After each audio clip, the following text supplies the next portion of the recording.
Good morning Praveen பூர்வத் students. நாம் கபன் உபன்யாஸ்லேருந்து ரத்தன் கேரக்டருடைய சரித்திர சித்திரன் பார்க்க போகிறோம். இது ஒரு ஃபீமேல் கேரக்டர். முன்சி பிரேமச்சந்த் உபன்யாஸ் சாம்ராட் மானே ஜாதி ஹை. பிரேமச்சந்த் தான் நாவல் துறையில் பேரரசராக கருதப்படுறாங்க. கபன் உஸ்கா லிகா நாடக் ஹை. ரத்தன் கா பாத்திர இசி உபன்யாஸ் கா பாத்திர ஹை. रतन जवान लड़की है, அவங்க ஒரு யங் லேடி. वकील இந்து பூஷன் கி பத்னி है. வக்கீல் இந்து பூஷனுடைய ஒய்ஃப் இவங்க. உன் தோனே கா ஏக் சாத், அவங்க ரெண்டு பேரும் ரொம்ப பெரிய ஏஜ் டிஃப்ரென்ஸில் கல்யாணம் பண்ணியிருப்பாங்க. ஸோ ஆனால் அவங்க ரெண்டு பேரையும் பார்க்குற ஜால்பாக்கு என்ன தோணியிருக்குன்னா அப்பா பொண்ணு அப்படின்னு தோணும். உன் தோனேக்கோ ஏக் சாத் தேக்க, ஒரே ஒன்றா பார்த்தா ஜால்பா சம்தி ஹை கி வே தோனே பாப் और बेटी है, அப்பாவும் பொண்ணும் அப்படின்னு நினச்சாங்க. ஆனால் அதை பற்றிலாம் பெருசாக கவலையே பட்டுக்க மாட்டாங்க இந்த ரத்தன். மகர் இஸ்கி சிந்தா நகி ஹை, கவலையே பட மாட்டாங்களாம். ஹர் நாரி ஆபூஷன் பசந்த் கர்த்தி ஹை. ஹர்னா ஒவ்வொரு, நாரினா பொன், ஒரு பொண்களும் ஜுவல்ஸ் எல்லாம் விரும்புவாங்க. சேம் அதே மாதிரி தான் இந்த ரத்தனும் இருக்காங்க.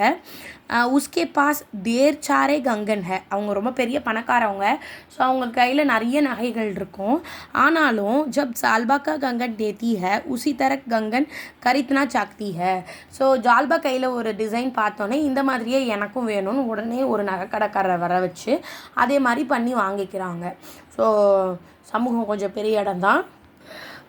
वे अपने पति की योग्यता पत्नी टगरेती है. ஸோ என்னதான் ஓல்டான ஹஸ்பண்ட் அப்படின்னாலும் இவங்க ஒரு நல்ல ஒய்ஃபாக தான் அவருக்கு இருக்காங்க. சபுவே விமார் பட் ஜாத்தி ஹை, எப்பயாவது அவங்க கணவர் வயசானவர் இல்லையா, அடிக்கடி உடம்பு சரியில்லாமல் போகும். ஸோ அவங்களுக்கு உடம்பு சரியில்லாமல் போகும்போது தபு உன்கா கியால் ரஹத்தா ஹை, அவரை கவனிச்சுக்கிறாங்க. உஸ்கி ஹர் சேவா கர்த்தி ஹை, எல்லா சேவைகளும் பண்ணுறாங்க. ரத்தன் கி கோயி சந்தான் நகி ஹை, ஸோ அவங்களுக்கு குழந்தைங்கள்லாம் கிடையாது அவங்க ரெண்டு பேருக்கும். ஸோ படோசி அப்படின்னா பக்கத்து வீடு. பச்சோங்கோ கார் மே லே ஜாத்தி ஹை, அவங்க கார்லலாம் பக்கத்து வீட்டு குழந்தைங்கள கூட்டிகிட்டு போகிறாங்க. அவங்கள தான் வீட்டிலேயே வச்சு சாப்பாடு கொடுக்கறது அந்த மாதிரிலாம் பண்ணிக்கிறாங்க. உஸ்கே மன்கோ பகலே வாணி ஸ்திரீ ஹை, ஸோ அவங்க சந்தோஷத்தில் இவங்களும் மனசு சந்தோஷப்பட்டுக்கக்கூடிய ஒரு பெண்மணி. வக்கு ஜால்பா கோ ஈஸ்வாஷன் தேத்தி ஹை, அஸ்வாஷன்னா சமாதானப்படுத்துறது. ராம்நாத் ஜால்பாவை விட்டு போயிட்ட உடனே அவங்க ரொம்ப கவலைப்படுவாங்க இல்லையா, ஸோ அவங்களுக்கு இவங்க தான் சமாதானம் சொல்கிறாங்க. உஸ்கி ஹர் சகாயத்தா கர்த்தி ஹை, அவங்களுக்கு ஒரு இதுலையும் உதவி பண்ணுறாங்க. இத்தனையுமே வக்கு விதவா ஹோ கயி, அவங்க ஹஸ்பண்ட் கல்கத்தாக்கு போய் ட்ரீட்மெண்ட்டுக்கு போவாங்க. அங்கே ட்ரீட்மெண்ட் போனாலும் ஜால்பாவோடைய ஹஸ்பண்ட் அங்கே போய் அங்கே தேடுவாங்க. ஸோ அந்த அளவுக்கு தான் வேலைக்கு நடுவுலையும் பக்கத்தில் இருக்கிறவங்களுக்கு ஹெல்ப் பண்ணக்கூடிய ஒரு கேரக்டர். அந்த ட்ரீட்மெண்ட்டோடைய ஃபெயிலியர்னால அவங்க ஹஸ்பண்ட் இறந்து போயிடுவாங்க, இவங்க விதவை ஆயிடுவாங்க. ஃபிர்பி வக்கு ஜால்பாக்கி மத்தத் கர்த்தி ஹை, ஆனாலும் அவங்க ஹெல்ப் பண்ணிட்டு தான் இருக்காங்க. மத்தத்னா உதவி. ஜால்பா பத்திரிக்காவையும் சத்ராஞ்சுக்கு பக்கத்தில் நீங்கள் துவாரான்னு எழுதிக்கோங்க. ராம்நாத்தை கண்டுபிடிக்கணும் இல்லையா, ஸோ ஜால்பா என்ன பண்ணுறாங்க, பத்திரிக்கையில் சத்ரஞ்சு கேம் வழியாக ஹஸ்பண்ட் எங்கே இருக்காரு அப்படின்னு கண்டுபிடிக்கலான்னு.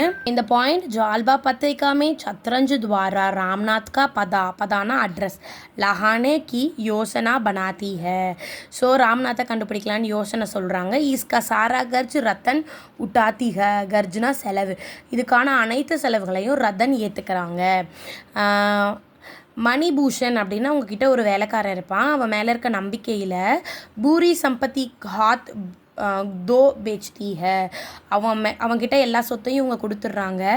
அதுக்கப்புறம் அவங்க வாழ்கிறதுக்காக அவன் ஒரு வீடு பார்த்து கொடுப்பான். இல்லை அதெல்லாம் எனக்கு வேண்டாம் அப்படின்னு சொல்லிட்டு அந்த கதையோட இறுதியில் ராம்நாத் தேவத்தின் காவ்மே ரஹனே லஹத்தி ஹை, அவங்க வில்லேஜ்க்கு போய் தங்குற மாதிரி வரும்ல, அப்போ ரத்தன் அவங்க கூட போய் சஹேலினா ஃப்ரெண்டு, தன்னோட ஃப்ரெண்டு ஜால்பா கூடயே தங்க ஆரம்பிக்கிறாங்க. வஹா ரத்தன் சரல் ஜீவன் ஜீத்தி ஹை, அவங்க அவ்வளோ பெரிய பணக்காரவங்க ஃபேமிலி, பட் ஒரு கிராமத்தில் போய் அவங்க கூட எளிமையான வாழ்க்கையை வாழ ஆரம்பிக்கிறாங்க. இஸ் தரக் 3 சால், 3 வருஷம் அவங்க கூட இருந்துட்டு ரத்தன் சப்கோ சோட்கர் எல்லாத்தையும் விட்டுட்டு ஸ்வர்க் சித்தாரை ஜாத்தி ஹை, இறந்தும் போயிடுறாங்க. ஸோ அவங்க பிறந்தது ஒரு ஏழையான குடும்பம், கல்யாணம் ஆகி போனது ஒரு பணக்கார குடும்பம், அண்டு திருப்பி அவர் ஏழ்மையான வாழ்க்கை. அவங்களுடைய லைஃபோட அந்த கிராஃப் மேலே கீழே எப்படி ஏறி இறங்கினாலும் அவங்கக்கிட்ட இருக்க அந்த நல்ல குணங்கள் வந்து மாறவே இல்லை. ஏன்னா ஜால்வாக்கு ஹெல்ப் பண்ணியிருக்காங்க, பக்கத்து வீட்டு குழந்தைங்கள தான் குழந்த மாதிரி பார்த்துருக்காங்க அப்படின்னு அவங்களுடைய கேரக்டரை இந்த உபன்யாஸில் கரெக்டாக யூஸ் பண்ணியிருக்காங்க. நெக்ஸ்ட் டாப்பிக்கில் பார்க்கலாம். தேங்க்யூ.